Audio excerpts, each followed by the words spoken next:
Hey, and welcome to our follow-up episode of Soft Creature Club. Previously, we did a commentary on the Ninja Turtles movie from 1990, and so today we're going to be looking at the Ninja Turtles, the movie comic book adaptation from Archie Comics, and we're going to be juxtaposing it or comparing it to the original comic.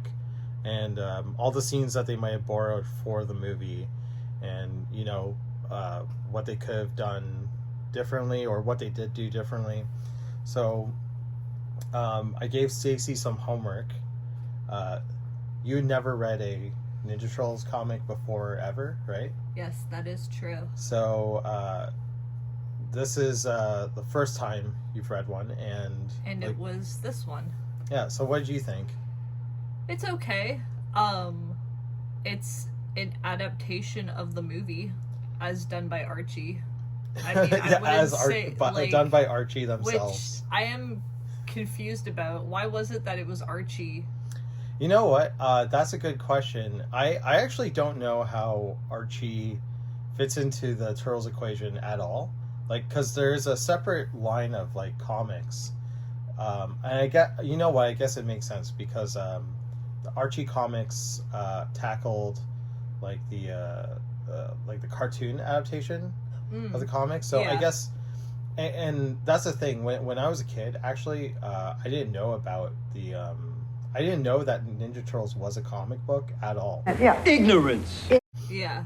In fact, I didn't know that it was originally a comic till I was like 14. Like actually seeing it at the comic book store. I think by the time like we were born, like. The comics kind of were becoming like more niche. The cartoon had just like dominated so much that like that was like all people really knew. In fact, most people I know, like even to this day, still don't know that it was originally like a comic book, right? True. Yeah, I feel like for our generation, we just missed it. Like when I was a kid, which would have been the early '90s, I was just getting like the aftermath, which was like hand-me-down toys, or I had like this like massive shirt I used to wear. But like, do you remember when you found out that it used to be a comic?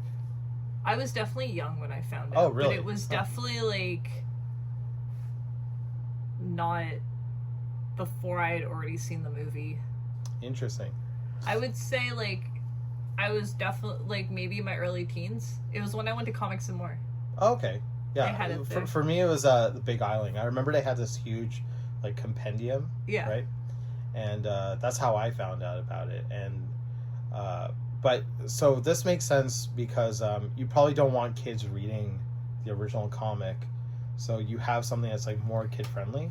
Yeah, this one's too hardcore. But it's interesting because this is based off of the movie, and the movie's like definitely kind of in that like middle ground. Like I wouldn't say the movie is like strictly for children, but yeah, it's interesting that they went with this as opposed to the Mirage comics, which was going on at the time. And if you look at the Archie comics, they look like the cartoon. They have a whole different creative team. This is actually done by, the layouts are done by Kevin Eastman and Peter Laird. Huh. And I think the pencils, we might as well dig into it a little bit as we talk, but I hate this too. The credits are like on the back. So adaptation by Peter Laird and Kevin Eastman. Barry Grossman does colors, and then this is interesting too. Kevin Eastman does layouts. Script is Peter Laird, and then Jim Lawson, who was pretty well known for Turtles at this time, is doing pencils. So this is the Mirage team. So it's interesting that this initially comes out as a Archie book, but like we'll get into it later. There's some weird things about there being variants of the adaptation. Huh. So we'll get into that later. Okay. But yeah, before we get into it, I do want to just give a little bit of like, for people who don't know, I want to just bring you up to speed with like where the Turtles are at this time. And when we were watching the movie, I talked about how like the Ninja Turtles themselves, like, or the whole property is an anomaly. Mm-hmm. It's truly lightning in a bottle, because when you think about like the success of like other properties, like that are still on like toy shelves today. Everything that has come out, like if you go to Walmart or GameStop or whatever, any toy like Marvel, DC, Power Rangers, all that stuff comes out of like a bigger company, right? Whereas, absolutely, and I feel like it. Even other IPs that were kind of that time, or even a little bit earlier, like something like He-Man, it's like that was very orchestrated to be successful from the start. It's like they knew what they were doing. They went into it knowing that they wanted success, and they had pre-planned what they were going to do. But it's like Ninja Turtles was like, I wouldn't say it was the opposite. Like they weren't trying for success, but they were just trying to publish a comic book. I mean, it was like, from what I heard, like the story is it was like a joke, right? Yeah. And it's like, wow, like the joke has gone way too far. Yeah. To the point where, it's become this like multimedia, like multi-billion-dollar like franchise. Yeah. Like, and if we're talking toys, right? I think it would be easier now to name companies that haven't made Ninja Turtle toys now. Yeah. Like it seems like every company has had like a shot at like doing it. Okay, so name a company that hasn't done a Turtles toy but you think could do a good Turtles toy. Because we're starting to get like Japanese stuff. Like we got the NECA Turtles, or not the NECA Turtles, sorry, we got the Nendroid Turtles last year. Oh, from Good Smile, yeah. I think Medicom, maybe Medicom has not done one. But hey, so Bandai has done like SH Figure Art Turtles with like die-cast parts. Yeah, they did the legs, right? Yeah, even small independent companies like that are newer have taken a shot at the Turtles. Yeah. Like Unbox Industries has made like Turtles soft movie. Yeah, those are crazy. So my point is that this company that was or this property that was started by just two people, like just having a laugh. It's incredible that it's like lasted as far or lasted this long, and like and when we're talking about the movie, like how fast things have progressed. Like, oh, absolutely. So the Turtles came out, like the comic book came out in 1984. Yeah. Right? And then I think the toy line comes out 87, cartoon comes out 88, and then the movie is 90. Yeah. So it's like things move so fast. Like, yeah, within 6 years. Yeah, and then if you think about it, like the general public learned about the Turtles probably from the cartoon. Yeah. In 88. So it's like to most people, like it would have been like 2 years, really, right? Yeah. That things happen so quick, and that's how honestly I feel like you should do, like a comic book or like movie like that. You should like strike quick when interest is still high, right? Definitely, and I feel like it's also like something that's easy to overlook now that we're looking back so far, like in the future, like this is like 35 years ago, is the amount of Ninja Turtles swag that existed. Like it was like fed to the community. Oh yeah, like, it was like shirts, everything. T-shirts, food, even. Yeah. Yeah, there's like cookies and pasta and stuff with the turtles slapped on it. Teenage Mutant Ninja Turtles versus the Shredder with a new thicker sauce. Thank goodness for some clarity. Yeah. Shampoo, all that kind of stuff. It was turtle time. So take that into consideration. I just want to quickly show this, right? So this is a comic called Bucky O'Hare. Some people might know about it because it had like a small sort of toy resurgence. This is the reason why I show this is because it's touted as like one of the many Turtles ripoffs. Like there was a period of time when just about anything with an anthropomorphic animal was considered like a ripoff, like Street Sharks or Biker Mice from Mars, Samurai Pizza Cats. And the funny thing is that Bucky O'Hare actually originally was conceived in 1977. This comic you see right here, the first issues actually come out in 1984. And what I want to bring up is, so this is, I think this is from Continuity Comics, like the original ones, and it's Neil Adams' comic book company. So Neil Adams, he's like one of the most famous like DC artists, like most famous like Batman artists, and then the creator of Bucky O'Hare, the actual comic, is Larry Hama. Larry Hama, he's famous for probably the one person people can point to for creating the real American G.I. Joe, right? He wrote all the follow cards. He did all the Marvel comics. And then Michael Golden is like an incredible comic book artist, very like accomplished. So this comic has like so much talent behind it, and it was conceived to be a toy, a cartoon, video game, all sorts of stuff, and it like utterly failed, right? But it had everything going for it. I mean, and they went out with the with the intentions of making it this big, huge thing. Yeah, you can see it's very polished. Right? And I'm pretty sure the original comic is in, like, color, too. So the reason why this fails, the story goes that...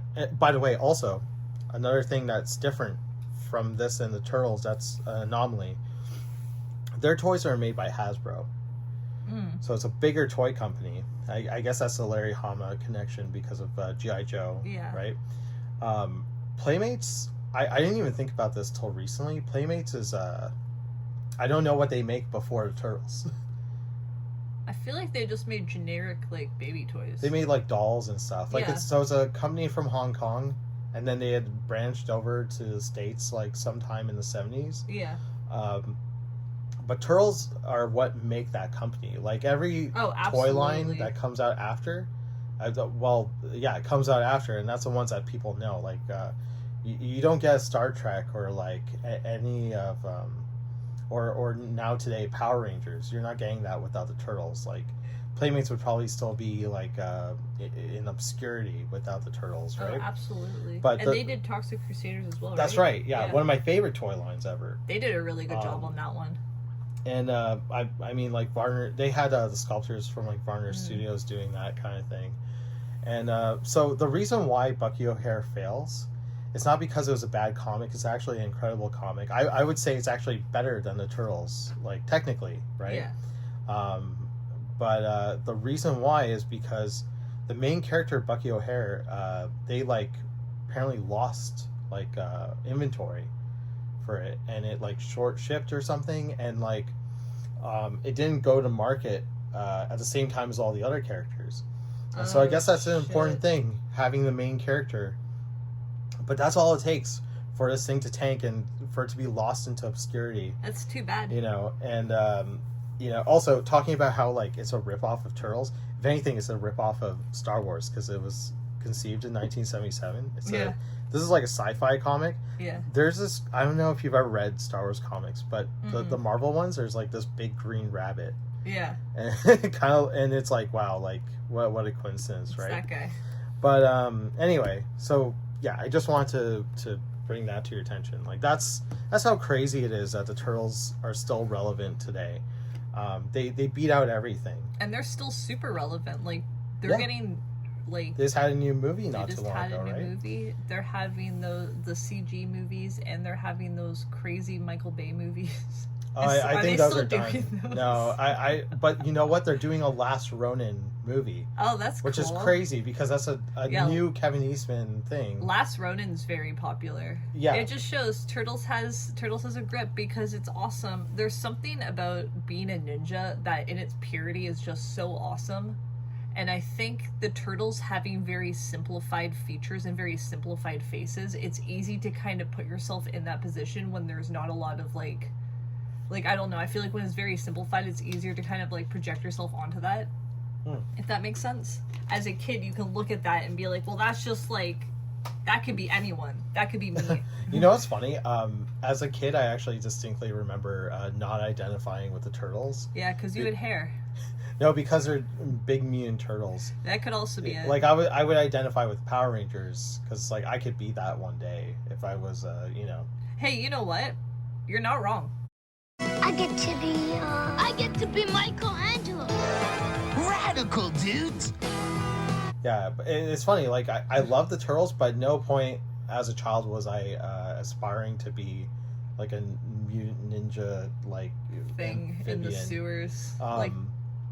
Yeah, exactly. They like, made it cool. That was now. cool, but I didn't want to live that kind of life, you know? I'm really happy for you, but, like, that is yeah, I'm real happy for you guys, but You do you. Yeah, I'll be in my nice warm bed.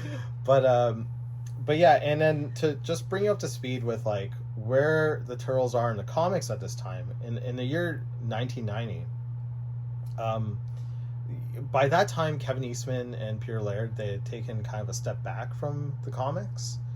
The whole thing had blown out of proportion so much, and for whatever reason, Kevin Eastman had actually started up another publishing company called like Tundra, that quickly went out of business. You know, they were doing a lot of crazy stuff financially at that time. Yeah, he specifically. Didn't they both start up like studios?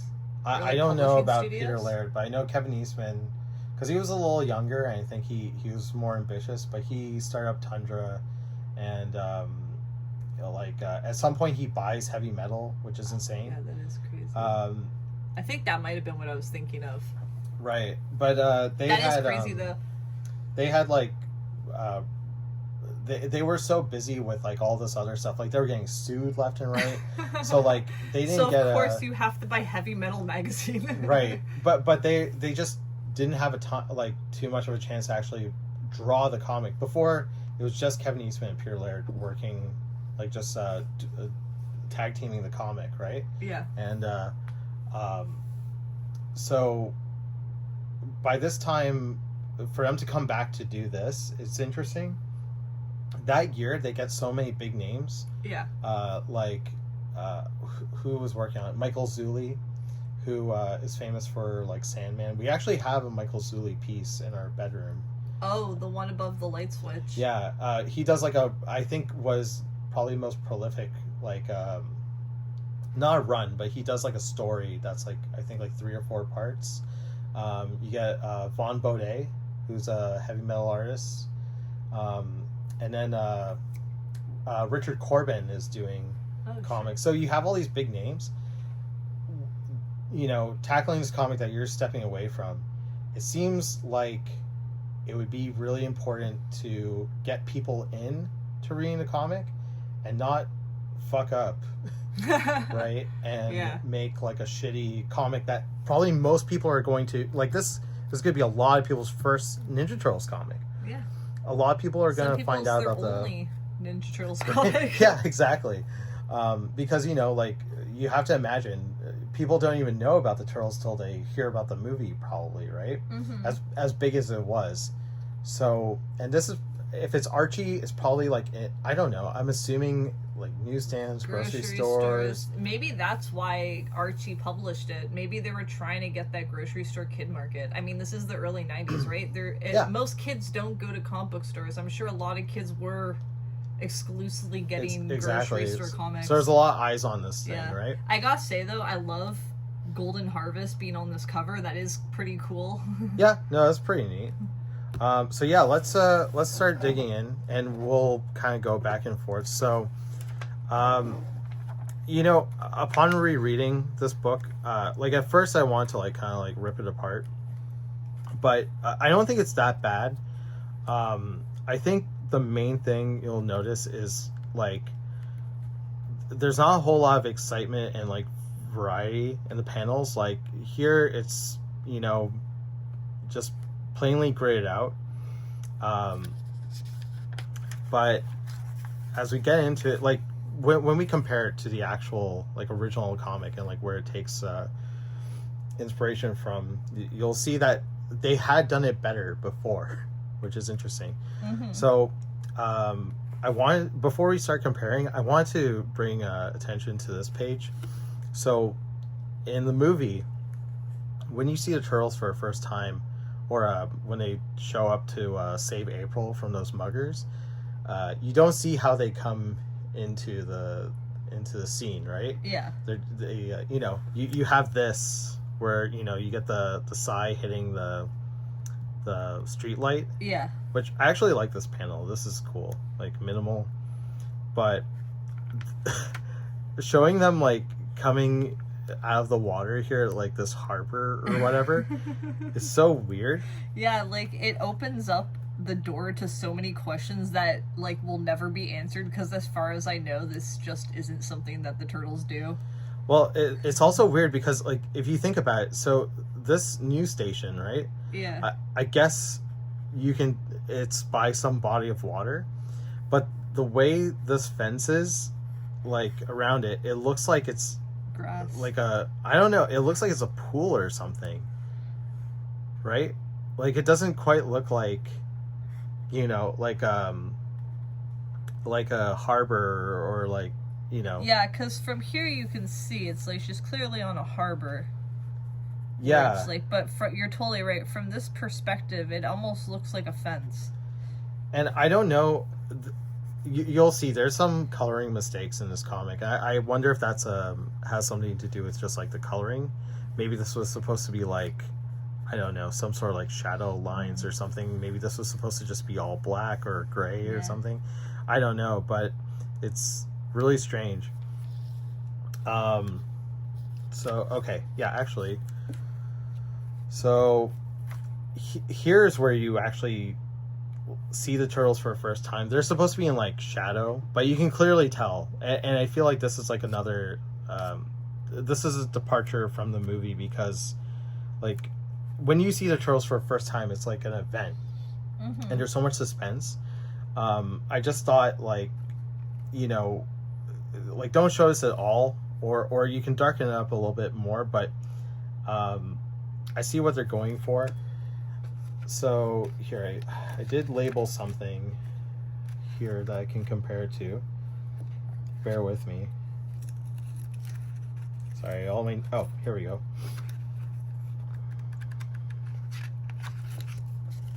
So here, if you can help me move that way. So I feel like it's kind of like this page, right? Kind of reminds me of that, like this kind of like narrow 4-panel. I feel like this is where they took this for the Nintendo game. Yeah. Right? Oh yeah, absolutely. Yeah, that's totally where they got that. And this is from, started telling the origin here. So it's interesting, like, where they borrowed from. Like, I feel like Kevin Eastman and Peter Laird, like, they looked at this, when they were making the comic. I don't know if the movie makers actually looked at this. But, I like this better. This would have been great as, like, splash page, like, the introduction. Yeah. For the, is everything okay? Yeah? So I showed you the credits are on the back. Yeah. Right? There's no, like, splash page, like, credit or anything. But, like, this would have been cool. Anyway, so we'll move along. I'll kind of show you. So here you can actually see the turtles, and this is the what was it, Jim Lawson, like, turtles, right? There's these NECA toys right now look just like this. Yeah, I have no problem with, like, how the comic's drawn. I actually really like this look. I was gonna say, I actually really like how the turtles look in the scene. There's something about this that I feel like the intention behind this comic was they wanted a kid to pick this up and feel like they were picking up an edgy comic. Yeah. Where it has, like, you can see it's like they're adding a bit of the grittiness to it. But yeah, the turtles look really cool in this. I really like their design. Yeah, but again, like, my issue is just kind of like, I feel like there was no thought about laying out the actual panels. Like, the fact that this, I don't know, so much of this shares one page. I feel like this should be, like, on the next, like, or this should be like a page turn. Like, I don't know, maybe I'm crazy, but this moment where you're seeing just, like, the shadows, right? Like, even this, right? Like, maybe these two panels here, and look, there's so much space here too, right? Like, with just these two, just, I don't know, it is an move odd some choice. stuff over, put these here, and then when he jumps out, that's the next page. That could be like half, and then you can have, like, this example that I showed you from the original comic, right? And let's see, so I have comparison like this. Now I feel like they took this for the second movie, right? Yeah. Where when you see the title, it's all 4 turtles up in the air, you know, and you got the logo. Like this is how you want to introduce the turtles in a comic that you're seeing for first time.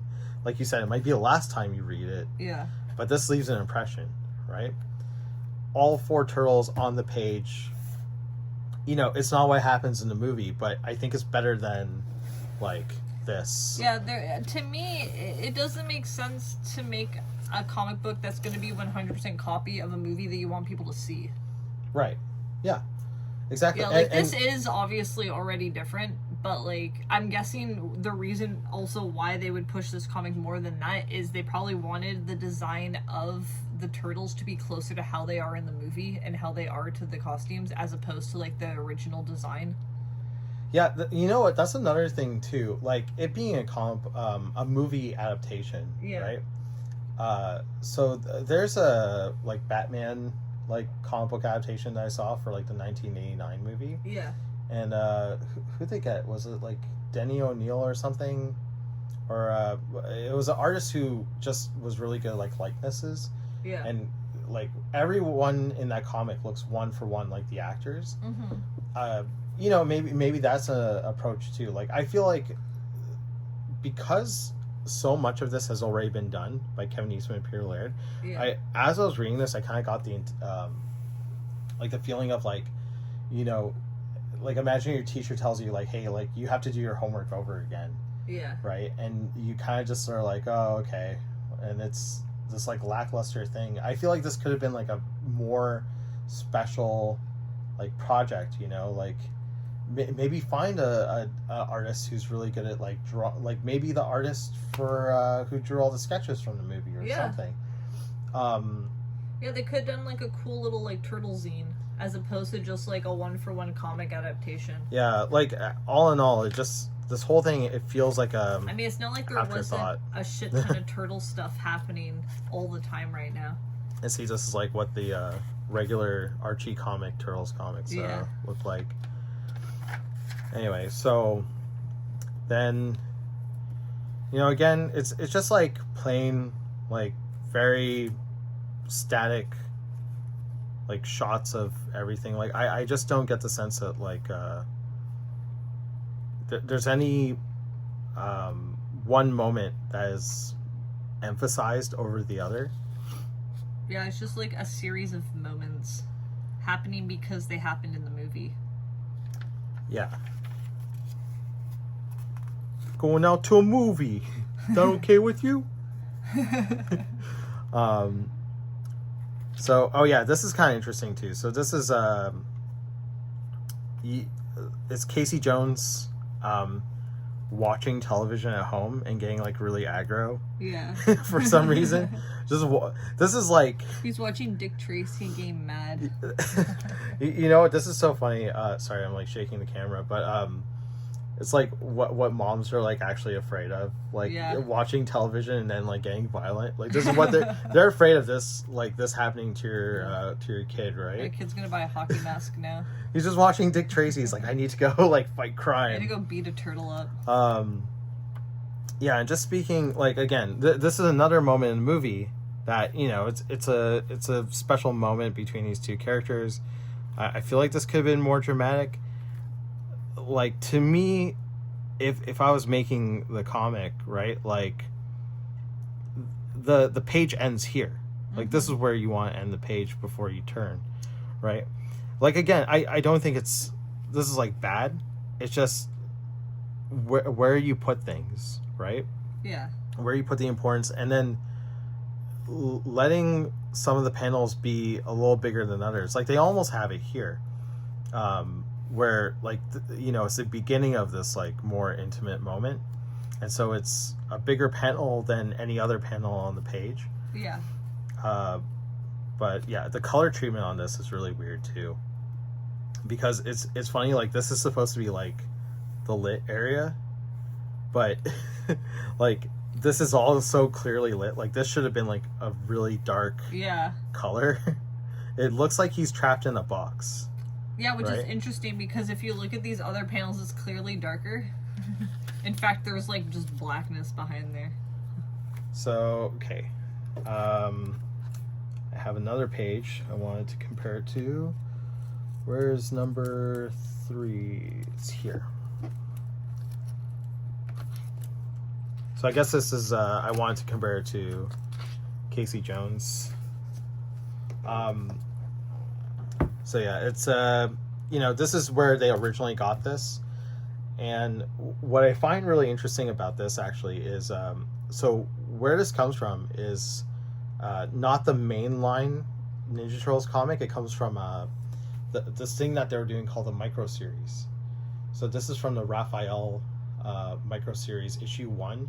They did this really weird thing. I wonder if I can actually, yeah. So this to me is so weird. Sorry, gosh, shaking the camera all around.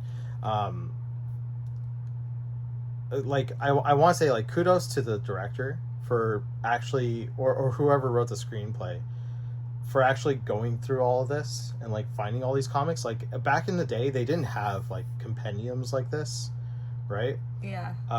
To know that you had to like look at like some weird offshoot comic to find a character like Casey Jones, and then like later you'll see like they took elements from like the Leonardo one, is interesting, because my contention with this whole thing was that it's cool to have these like micro series comics to kind of give more focus on the individual characters, like kind of teach you about them. Yeah. Right? Because in the comics, especially the comics, the turtles all really look the same. Yeah. Especially because they all have the red bandanas, and then in black and white you can't even tell, right? Yeah. So you can only really differentiate them from the weapons. So now you can get like a real good idea of like their personalities, right? Yeah. But yeah, it's impressive that he was able to like look at all the material, yeah, right? And not just the main line. But yeah, so that's interesting that they took it from this. I wonder if there is a deleted scene where you see Casey Jones just like pumping iron in his room and watching Dick Tracy. We'll have to wait for the Arrow release to find out. Oh yeah, so since we did our commentary, yeah, our prayers have been answered. They are going to be doing a Arrow's actually releasing a boutique release. Yeah. It's been teased. I'm sure it's going to be that, right? Hopefully. Like, there's no way it's going to be like the Michael Bay movies. It's going to be the cartoons, but they'll actually be in order this time. But yeah, anyway, so moving along. So this is funny too. So in the original movie, he's coming out of Critters, right? So where'd it come up with this stuff? You know? He says, "Great car, stupid costume." So I think that's supposed to be Batman. Yeah. Right? So yeah, you got this fight scene. I will say, I like this. They do this for fight scenes, and it's like, okay, they make the panels a lot smaller to all consecutive size. It does feel like, like it's like in wrestling when like the two fighters are like just trading blows, like back and forth, right? Yeah. This feels snappy. It's cool. You will see later on this is like overused, like for every fight scene, really. Yeah. But this is not bad. And okay, so let's see, and not every comparison is going to be like, oh, like this is how they did it better. I just want to show you like this is where they got it from. So number 4. So I think this is also from the micro series. Okay, real quick. Well, in comparison, you can see like it's a lot more brutal. It's more brutal.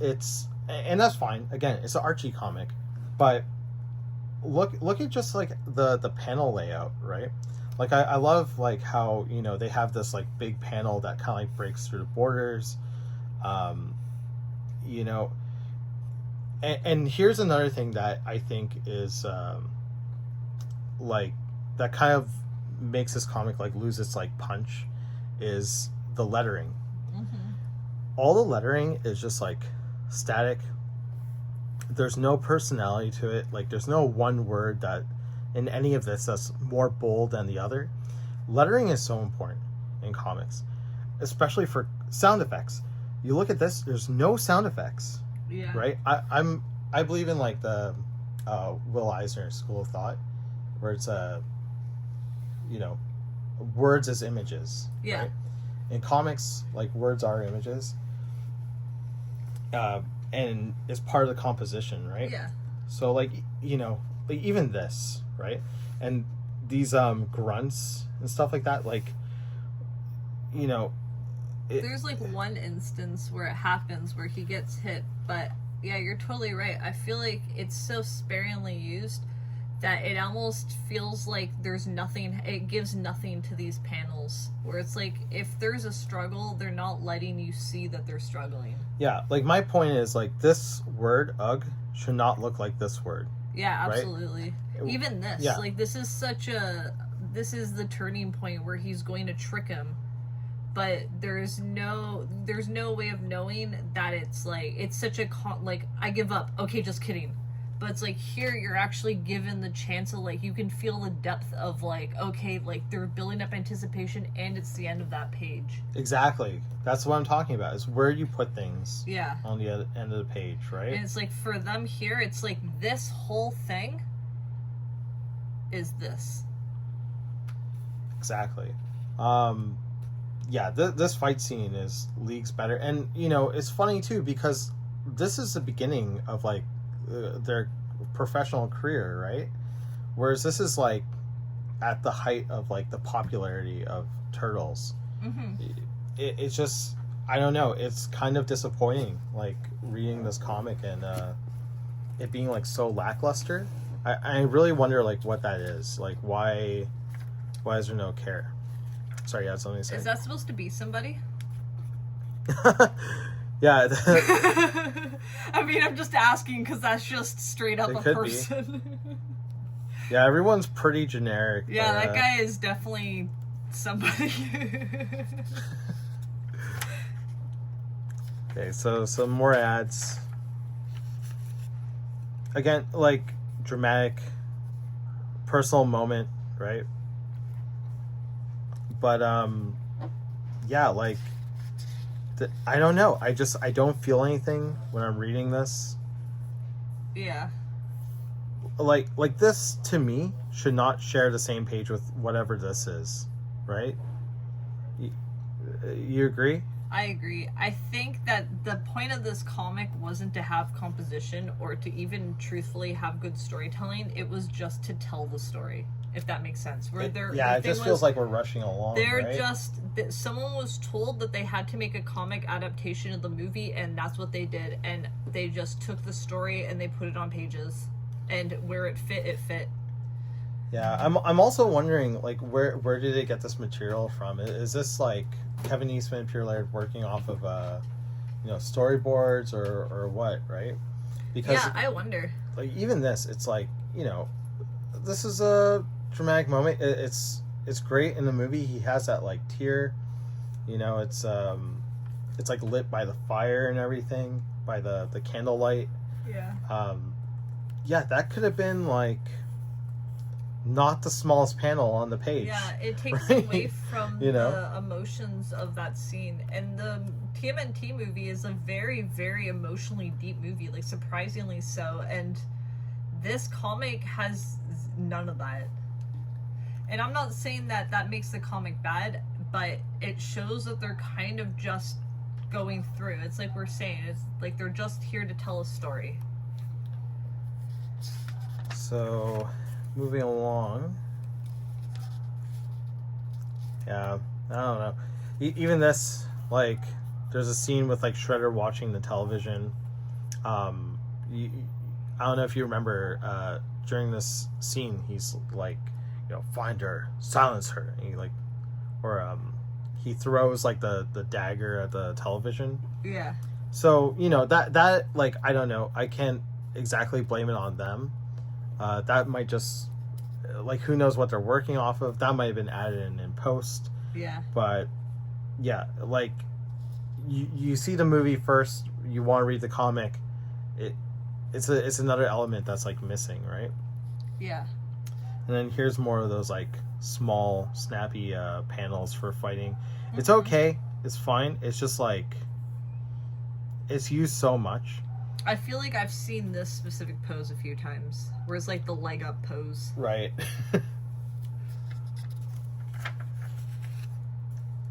And so let's see. So I have a comparison page for 5. Let's see. So this is them meeting April for the first time.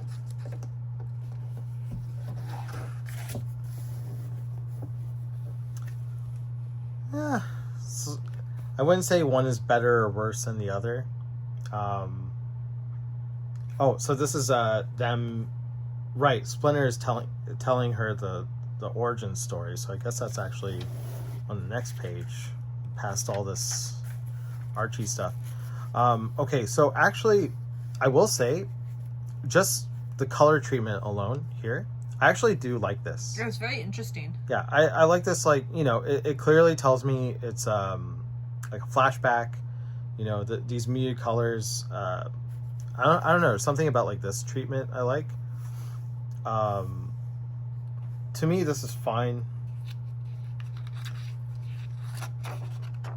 You know, I wouldn't say like one is worse or better than the other.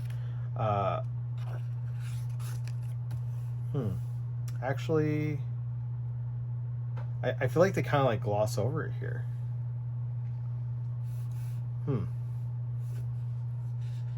They don't really show, that's interesting. Did I miss something? Could have sworn there was like a scene, maybe they just don't have it actually in the original comic, where like mutating, right? Oh, right. Yeah. Or like, anyway, yeah, this I thought was actually good. I don't know, there's something about like just these two-tone colors. Yeah. Like, that to me is totally okay.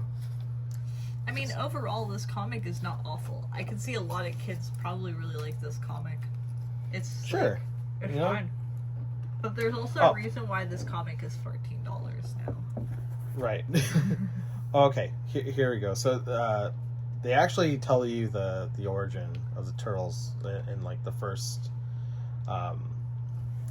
in the first issue. I also find it interesting that what they're going with here. So this isn't all illustrated in the movie, but for some of you who don't know, the Ninja Turtles are actually like a parody of Daredevil, right? So the blind kid the kid who pushes the blind guy out of the way, that's supposed to be Matt Murdock, right? Did you not know about this? So yeah, and then the chemical that makes Matt Murdock blind is also the chemical that mutates the turtles. Damn. So it's kind of funny. They have that here. Go blind? So it makes them like awesome, and it made him blind. I guess so. What's the point? That's so mean. Yeah. So here. So yeah, they're going off of this. Yeah, this is definitely more involved, but I get it. You know, it's a truncated comic. They're trying to tell a lot of stuff. Again, I don't feel like this is like better or worse. This is kind of funny though. I do like this, the giant turtle, like with Splinter. But yeah, they definitely, for the movie, they trimmed stuff down to make it more concise in general. But yeah, I find that kind of funny that they still have this. And okay, if you don't know, the Foot Clan, right? In the Marvel Comics, the ninjas that Daredevil fights, they're called a Hand. Yeah. Yeah. Yeah, and then that's funny. Daredevil's master is Stick, and then so Splinter. So that's. So where does Shredder fit in? I don't know. Okay. He looks like Darth Vader. Okay, yeah, that's from Daredevil. Okay, so this is like to me the biggest offense. Okay, can you believe like we go from origin? I say truncated, but this does go way too fast. And you know, this is like their comic. Yeah. They could have made a few more pages. Like they don't have to really answer anyone, right? Yeah. Like page 1, origin, page 2, they're hanging out with April, to page 3, they're going back home, right? I will say, okay, finally, we get like some differentiate, like some different lettering to try and be dramatic, but like all within the same page. You go home, Splinter's gone. Splinter. What's wrong? Splinter.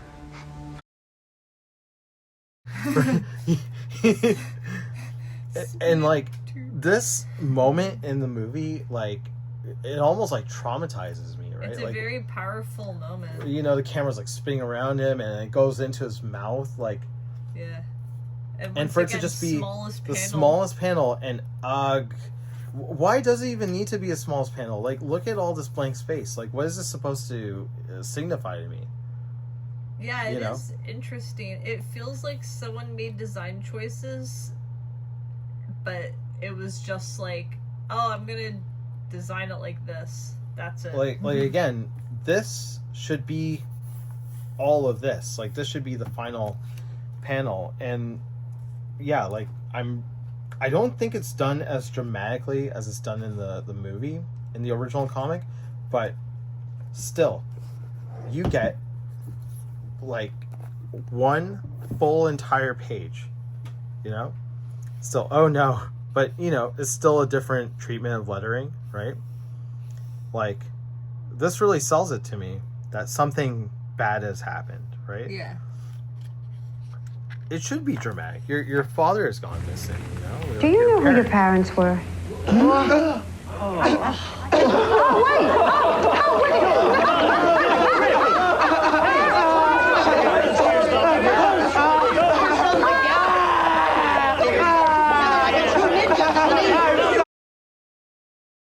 And there's even a lot of build up to that, like, page too, of just them getting there, realizing that someone broke in, and it's like the anticipation, and then they give you the full spread. Right, like, yeah, it's okay. Like, you don't need the aftermath of the reaction. We didn't get that in the movie. The reaction sells it alone. You're left wondering, like, what did happen to Splinter, right? But yeah, it should have at least, again, like, been something at least like this. I think you could give one splash page to the comic, and it could, if there's any one full page to give, it would have been this moment, right? This is a turning point in the movie. It's where now the Turtles have agency to, like, do something. They can go right off now. Even though they don't for like quite a long time, but you know, that's the moment when the Turtles actually have like a goal, right? Yeah. So yeah, this is weird too. Cuts to the Foot hideout, and Shredder shows up, like he does like a magic trick. Shows up like in flames, like Satan or something. He does that.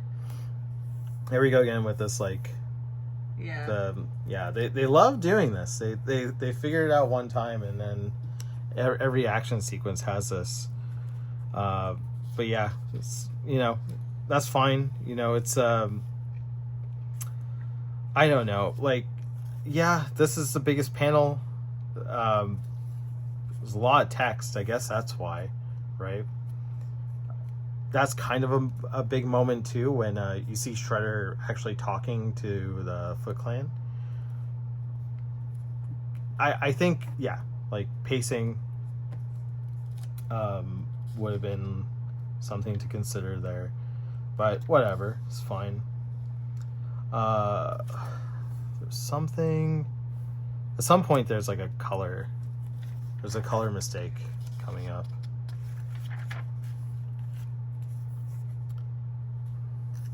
So, okay.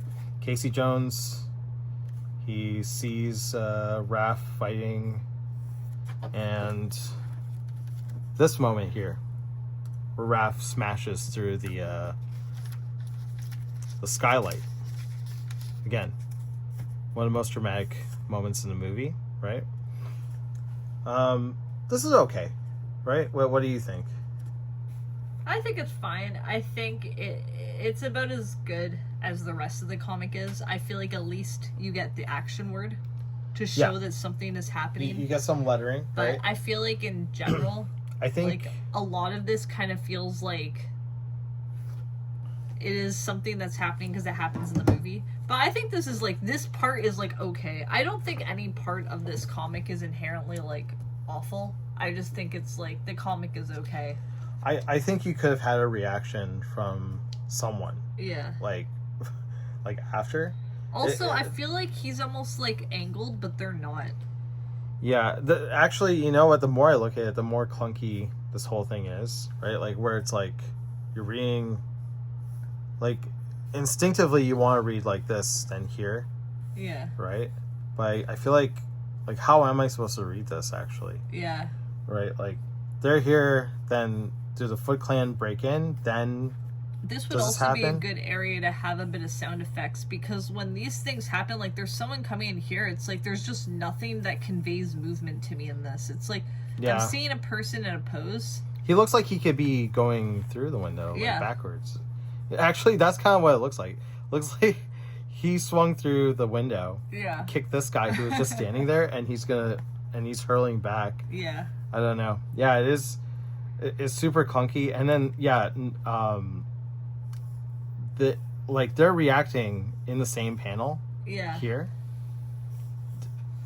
But then they're like in this action pose, or does it go the other way around? Yeah, right? And it's like this is a pretty intense scene, and it's like totally forgotten to this kill them all, which is like, okay, that's insane. Now they're like life or death.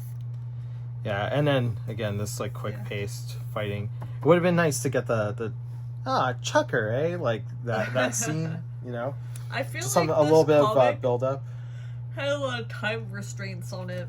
I feel like that's why there's no splash panels, and that's why there's like a lot of stuff that feels like it's been taken out of this, is because they're probably like, listen, we just need to get this out. The movie's coming out at this certain time. We need this comic in the stores. So, in comparison, the original comic.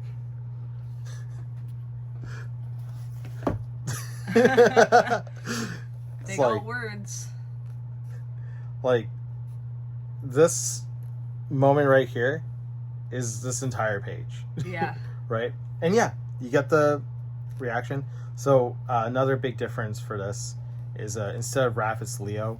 Mm-hmm. I love this comic, by the way. This is probably one of the best like micro series comics that they did. Yeah. And again, good on the screenwriter for like looking at all this stuff. As much as I like this comic, it's insane to me that for whatever reason, the Leonardo micro series leads back into the story.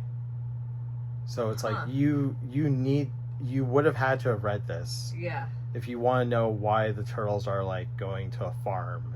And, right? Like that happens in like whatever issue 10 or whatever it is. But then this is like in between. That's why people don't like reading comics, because it is confusing. Yeah. Right? No, that's so true. But this actually, I highlighted this page, but this whole like the two of them, like, and I'm talking about like making the panels more interesting. Like look at this, where the panel like breaks down. Yeah. It's almost like foreshadowing for like when he's about to be hurled through this window. Yeah. But it's very cool. Yeah, and another thing that's really dramatic about this whole moment is, before in the movie and the movie adaptation comic, they're just like hanging out with April, and she's kind of giving them a tour of like the like antique like store that she used to have or whatever. Yeah. This is supposed to be like Christmas, like or around Christmas time, and they're like like decorating or whatever. Yeah. So the last thing you expect to see is the Shredder back from the dead. Yeah. And then your brother, like, who was just like out training. Yeah. Like, it's like, what happened to him? Mm-hmm. And then another page I want to show, it's a few pages later, but like this is them in like April's like antique store. Yeah. That gets that's the like story. The store that's that's like the store below where she lives, right? Yeah. Yeah. Or above or whatever. Yeah. It's below. Yeah. But like this is awesome too, right? Like this is how you want to see like all the like foot soldiers coming in and like squaring off with the turtles before they actually fight. Yeah. Yeah, give us a couple splash pages like this. This is incredible. Like, look at all the detail. You really do feel like one match is all it takes to like send us all like, you know, yeah. I don't know. Yeah, now so they cut this, and I guess now everything's on fire. Casey Jones is just randomly here, you know. Like, once again, regular size font. Just yeehaw. Like, busting through the window. We don't even stop the action. It's just, he's just here now. Yeah. Who is that? Just like while he's still fighting. Call me Casey Jones. So here we go. I got another comparison.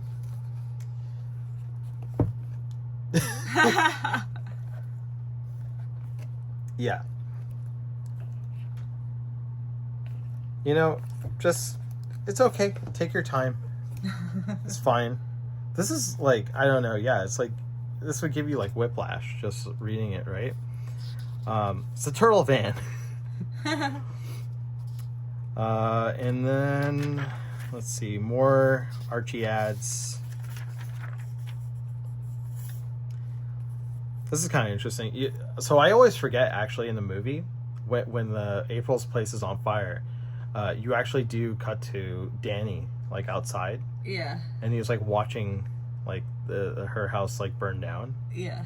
Right? But here you actually get some dialogue from him, and it's like, oh, yeah, that does happen. Like, I didn't even think about it till I saw this. Yeah. Which is funny. It's like, yeah, it's a little on the nose, but that's what I was saying. It's like, Danny gives her like $20 because he steals it from her. Yeah. It's like, I owe you this. It's like, yeah, I don't have a home anymore, Danny, because of you.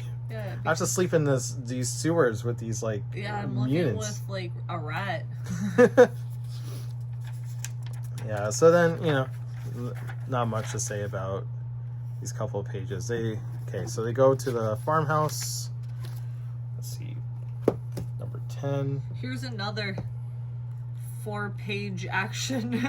Yeah, they love doing that. Okay, so this is a scene actually that was cut out of the movie. There is actually deleted scenes. Yeah. So, yeah, I'm wondering what they're seeing, if they are seeing like film prints or some concept art or whatever. But this is supposed to be Michelangelo, right? And because remember in the beginning of the movie, like, he doesn't want to talk about the idea of losing Splinter. Yeah. And then now he has, and he's like, you know, he's had to run away, so he's venting his frustration. I think, yeah, this is, I think, also supposed to be Michelangelo. So this is where we get this scene from, right? And, you know, it's the same sort of thing. Like, you have April's like diary. It's kind of cool that they pulled from that. But you can see like Michelangelo like really laying loose. So, yeah. And this is several pages of like showing that. Yeah, again, it's like they did it before, right? They did like a good job the first time. Yeah. Yeah, know? It's weird that they didn't just edit this, chop it up, and then repackage this. It would have been better, right? And to also, just take. Like, I feel like that was pretty common at the time to just like take a pre-existing comic and just kind of cut it up and resell it. Yeah, like and you know what?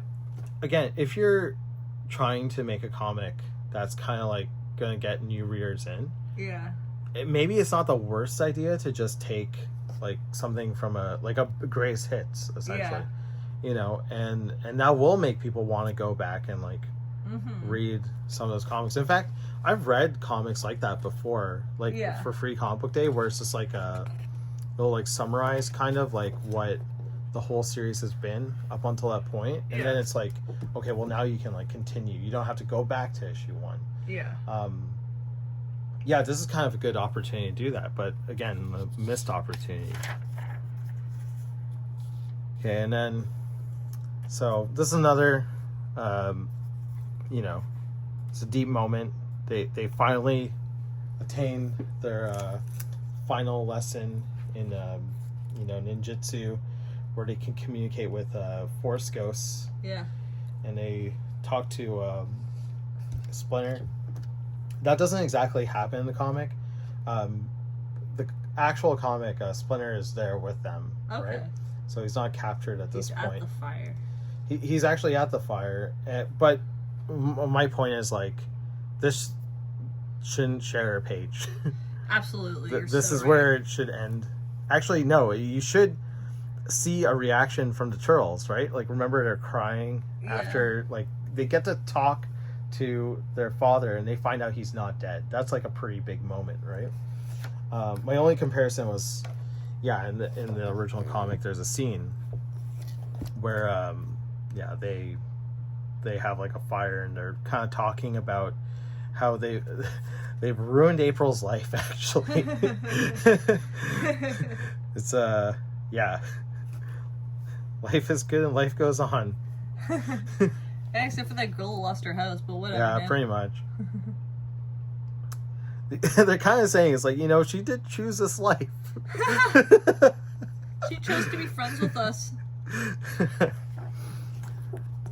So anyway, we're almost through. Oh, this is another deleted scene, actually, where I think we talked about this, where they have a scene where they're training together, and they turn their bandanas like sideways so that they're fighting blind. That's kind of neat to see. Yeah. It's like I was saying, like, if you can find like novel adaptations or whatever, you get like these like little moments that didn't make it to the movie. More Turtle ads, role-playing game. Okay, and Casey Jones lives in his car. Oh yeah, because you're claustrophobic. I never looked at another guy before. Does he say that here? Claustrophobic? Oh, he just denies it. They didn't want to have a somewhat homophobic joke in the comic, I guess. This is, whatever, More memories. More memories. Okay, so they do this in the comic. This is also interesting. They go back to the original comic like origin story. That's actually like really convoluted.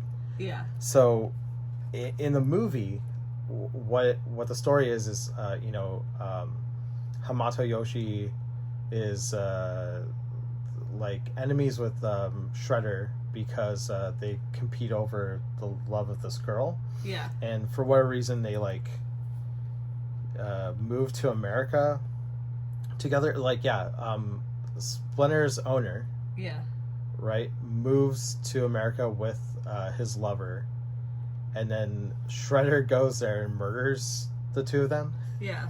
Right? Whereas in the comic and in this adaptation, it's that Hamato Yoshi, Splinter's owner, kills this he kills Shredder's brother. Okay. Right? Yeah. Sorry, it's really complicated to like keep track of all this. And so Shredder wants revenge. Right? Oh, and because he killed someone in his clan, they banish him, and so he has to go to Japan or New York. For some reason, that's the only place he can go. He can't just like leave the village or something. But yeah, he goes all the way to New York, and then Shredder finds him and gets revenge. Yeah. He dies quotations in the first issue, right? Technically. In who? Shredder? Shredder, and then he comes back. Because it's a circle of revenge, right? Because and that's something like kind of weird, and I guess like more adult in the original comic, is that like I wouldn't say like Splinter or the Turtles are exactly like righteous or good. Like, I mean, this is like a conflict between like people. Yeah. And then like, I don't know, Splinter is like the revenge never ends, right? He sends the Turtles out to go kill Shredder. Yeah. And then they like gang up on him. But yeah, I'm getting ahead of myself. So yeah, here's a comparison. Again, you know, this is fine. I don't know. You get all the story on one page. There's a lot of panels, and like that's how I guess he would tell that story. This is, it's a lot of dialogue. It's a lot. Wow, this whole panel is pretty much a quarter of it is Splinter.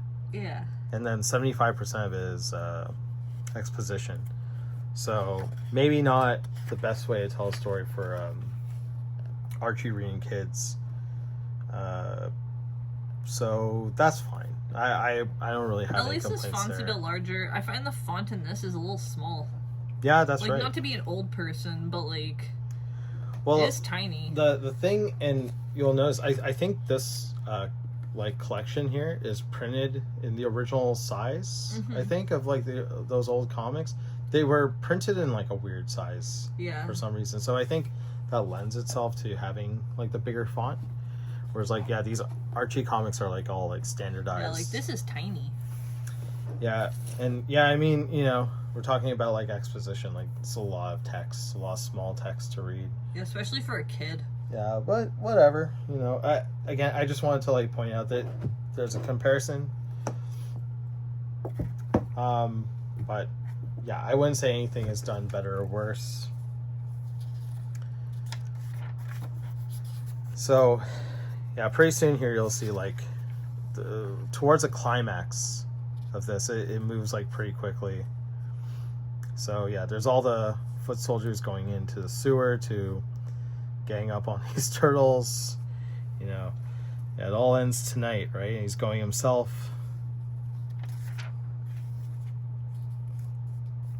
Another 4. Is it Yeah, because there's 4 turtles? Oh no, it just keeps happening. Yeah, like that's the thing, right? It's like anytime there's like an action sequence. So, and again, like I can point to like not every moment in the movie is a dramatic moment. There's like maybe like, you know, like 4 big moments in the movie. Here's another one: the confrontation between the turtles and Shredder. You know, Yeah. like this needs to be a splash page, or at least even just this. Or if you're gonna do this, then like, you know, at least like make it like, you Yeah. know, like the whole thing, right? Or I don't know, And like have the turtles like responding to him standing there, because instead they're just showing this, and it's like you're seeing this weird like POV. this weird cause and effect without seeing the actual in between of what's causing this to become this. Yeah, it's It's almost comical. It's like I go first, flies away. it's very like, clunky. okay. So, and then in comparison, let's see, 13. Sorry, I prepared this like all like a while ago, and all these like little like notes have like just folded in on itself. Okay, first time turtles are meeting Shredder. Boom, right? Yeah. And then also he's looking sick as hell. He's pulling poses like constantly. He shows up. This is like, I know that those two are not into tokusatsu, but this is giving hardcore tokusatsu. Oh yeah, these poses are incredible. Especially this. This is just a Kamen Rider pose. Oh yeah.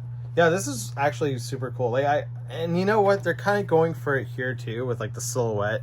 But like it's so static, just like up and down. Yeah, as a final battle, like you're seeing these two opponents, or not two, but the oppositions meeting for the first time. Yeah, like have a more badass like introduction, right? This is, I don't know, this is just like so boring. And yeah, this is like, this needs to be okay. You know what, here's another thing, right? I understand this is how they like to do the fight scenes, right? They've been doing the fight scenes like this like the whole comic. For it to be the final one, like maybe it's like that's your expectation, like this is what it's gonna be. Finally have like some pull out and actually show me like them, like this is their chance. like over here you're seeing two people like interacting and throwing fists. Like here I need to see the two people fighting. Also, for them to be thrown back with 0 sound effects, it really is not helping to convey a message. Like, this feels like they just flipped this sideways. Well, there's no room for sound effects, right? It's so small. Okay, wow. And here we go. You know what? This almost seems like we're gonna like flip the page and it's gonna be like a big splash. It's right? actually gonna be Bionic Commando. I feel like it's a weird place to also put an advertisement. You know what? I would say it's not exactly, because if you saw the next page here, it would ruin like what happens next, right? So I think that's like, I will say in terms of like where you're placing your ads and stuff, that maybe is like a good idea. Because yeah, it's a page turn moment. But I feel like this as well this should be larger. Just the confrontation, the final confrontation between the two of them, and it's like it's just this. Yeah. Where it's like you. It's like that could be like more. And another thing too. So in the original movie, they really did take from the comics with like extreme close-ups and stuff like that. Like this is not as like closed in as it could be. So when we're looking at the original comic, right? First of all, I love like you see here how they're all being up. This is great. It's all about the information that you choose to show your reader, showing all the damage, right? I like that it's like cut off here, right? This is like a really cool dramatic way to show that. And like they're really beat up here. I don't know. This is like whatever. It's fine. It's like the first thing you would think of. And I love like the close up, like Shredder's eyes. Like there's way more varied panels in the early Turtles comics, where you're pulling in and out and of the action, right? I don't know. What do you think of this page versus that? I feel like overall this is done better in general of just conveying not even just story but movement. Like I think just the flow, this comic doesn't have a lot of flow, and it feels like it's kind of a series of events that are happening that don't always feel tied in. Like this has way more impact and way more gravity in storytelling than having this that immediately just goes to this like random crowd of people and Casey Jones. And it's like I feel like this is like these guys just got their ass kicked after being pretty good throughout the whole rest of this comic up until this point. It's like they got their ass handed to them and you don't even see that point. And so by not even seeing that and then skipping to this and then just skipping to this, it's like you're not really given a chance in this comic to really emotionally connect to what is really happening in the story. But it's like this actually like a lot of like this kind of stuff is like you're seeing the struggles, you're seeing them actually physically fighting, and you see them get their asses kicked. And it's like this gives you way more to work off of and way more to care about than to be like, okay, well I read this, so this is next, and then this and this. And it's like, yeah, something's happening, but it's like this comic is telling me that it's not that important, so I just keep reading. A lot is done with just 5 panels here. Also, I like how like okay, these moments with Shredder are like kind of like framed between what looks like image of the Turtles like cut in half, right? And again, this is just like so boring. It's like all the Turtles are on the same eye line. I love how like you got one so extremely in the foreground you can only see the eyes again. Also here they're all standing with their arms at their side. Yeah. It's like nothing to give anything. Like here they're gripping their weapons. Yeah, but they're ready to go again, you know? Yeah, but it's like here they're kind of just like hands at their side, like, well, we got our asses kicked, so like I guess we're just like turtles now. They're like it's like the suit actors are on break, you know? Yeah. Yeah, there's a lot, you know, they're ready. Like the nunchucks are going, and yeah, I don't know. Well, I guess they threw away their weapons at this point, right? True. But yeah. So, page turn moment. What do you think? Is it going to be like a big dramatic? Or are we going to see the end of Shredder? And it's we're going to see a whole lot. No. You see some hands. Do you see some hands? See some hands. There's some more hands. I guess he hit the ground. I just realized. I guess Casey Jones didn't really get the garbage can ready. Yeah. Or the garbage truck ready. Yeah, they're setting it up in the comic for Super Shredder, I guess. Yeah. And let's see here. So this is my final, I think my final comparison. So from number 15.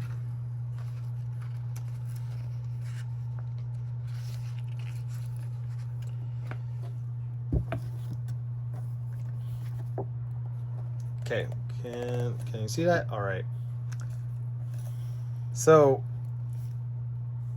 you don't see his hands, but I think I get a good idea of like what happened. Mm-hmm. They blew him up. He also gets messed up here. Yeah. And you see parts of his armor, some debris. Mm-hmm. Well, yeah, you get like a much... He's dead. Yeah. Like this fall, and it being like this long panel, like going down. Mm-hmm. You know, it's good eye direction. Yeah. Yeah, that's another thing to think about too. It's like, you know, this horizontal like treatment doesn't like lend itself to. Yeah, like this is giving like depth and movement. Like the turtles are so small. It's like you can see it's like he's clearly like falling, but here they do the building thing where it's like I get what they're trying to do. Yeah, I get what they're trying to do. They're just trying to show him tumbling. It's like a moment. Each panel is like a moment in time over like the one thing. But this like silent fall and then just the stoic, really rectangular hand at the end isn't really giving a lot to work off of. This could use a sound effect too. Yeah. There's this big blank open space. Could have put a boom in there. Yeah, where's my boom? Yeah. So, this comic also has a different ending than the movie. And so April O'Neil, she goes back to reporting. She gets her $20. Yeah. Right. She's the highest paid reporter in New York now, right? She's got her own office, but decides to do some comic work on the side.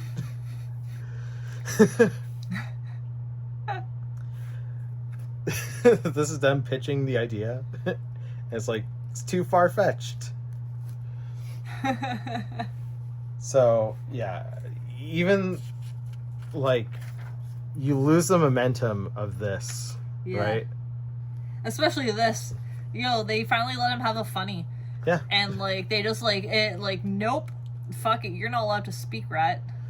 Keep going. I mean like they do the end of the movie, but like I don't know, this little extra thing, it's like okay, well, I don't know. It just feels like it's just awkward. A weird choice because it doesn't have any real impact on anything, and it's just weird. Weird choice. So, that was the movie adaptation, right? So, sorry. Yeah. So, yeah, that was the end of this video. Mm-hmm.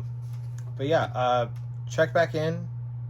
There's going to be an extended version of this video. And we'll let you know how to check that out. But yeah, thanks for watching. Thank you. Take it easy. Bye-bye. Cowabunga. Huh? Cowabunga!